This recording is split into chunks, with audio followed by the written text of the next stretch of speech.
Assalamualaikum warahmatullahi wabarakatuh. Selamat pagi buat rekan-rekan dan juga ibu dosen, ya, Bu Yuyun Oktaviani MPD. Dalam hal ini saya akan mempresentasikan tentang teori permintaan dan penawaran dalam perspektif Islam. Permintaan terhadap barang dan jasa didefinisikan sebagai kuantitas barang atau jasa seorang yang lain tersedia untuk membelinya pada berbagai tingkat harga dan suatu periode waktu tertentu. Secara garis besar, permintaan dalam ekonomi Islam sama dengan ekonomi konvensional, namun ada prinsip-prinsip tertentu yang harus diperhatikan oleh individu muslim dalam keinginannya. Contohnya, permintaan didasarkan pada pemenuhan kebutuhan, bukan keinginan belaka atau nafsu belaka. Permintaan terhadap barang halal, permintaan barang yang bermaslahah ataupun bermanfaat. Hukum permintaan. Jika semua asumsi diabaikan, maka hukum permintaan menyatakan bila harga satu barang naik, maka permintaan barang tersebut akan turun. Sebaliknya, bila harga barang tersebut turun, maka permintaan barang tersebut akan naik.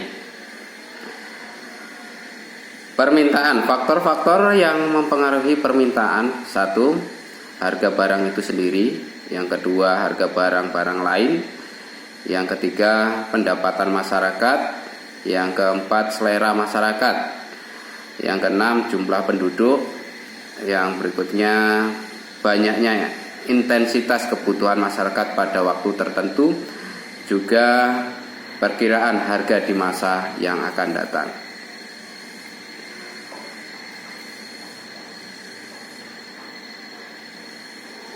Konsep permintaan ekonomi menurut Islam. Secara garis besar, permintaan dalam ekonomi Islam sama dengan ekonomi konvensional, namun ada prinsip-prinsip tertentu yang harus diperhatikan oleh individu dalam keinginannya. Satu, harus mengkonsumsi barang-barang halal atau thayyib. Yang kedua, tidak boleh berlebihan. Yang ketiga, tidak mengkonsumsi barang-barang yang lebih banyak mudorotnya. Perbedaan teori permintaan konvensional dengan permintaan Islami. Satu, sumber hukum; yang kedua, sudut pandang barangnya; yang ketiga, motif dari permintaan; dan yang keempat, tujuan permintaan tersebut. Penawaran barang atau jasa dapat didefinisikan sebagai kuantitas barang atau jasa yang orang lain bersedia untuk menjualnya pada sebagian tingkat harga dalam suatu periode tertentu. Hukum penawaran. Jika semua asumsi diabaikan, maka hukum penawaran menyatakan semakin tinggi harga suatu barang, maka semakin tinggi jumlah penawaran barang tersebut. Begitu.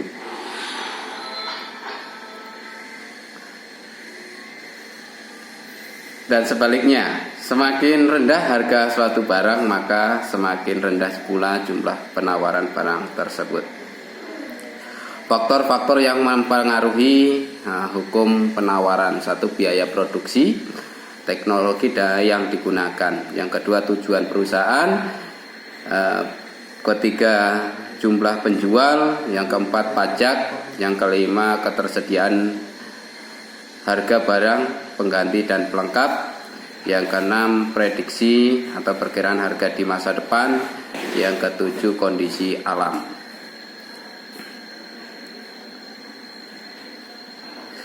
Konsep penawaran ekonomi menurut Islam. Secara garis besar, penawaran dalam ekonomi Islam sama dengan ekonomi konvensional, namun mempunyai prinsip-prinsip tertentu yang harus diperhatikan. Satu, barang atau jasa yang ditawarkan harus transparan dan dirinci spesifikasinya. Yang kedua, berlandaskan filosofi dan moralitas yang didasarkan pada prinsip premis nilai-nilai Islam. Yang ketiga, norma-norma Islam selalu mengikuti terhadap penawaran barang halal dan haram. Dalam memproduksi barang tidak boleh mengeksploitasi atau merusak alam.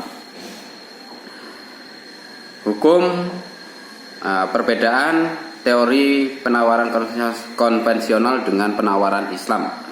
Satu, sumber hukumnya. Yang kedua, sudut pandang barangnya. Yang ketiga, motif dari penawarannya. 4, tujuan penawaran.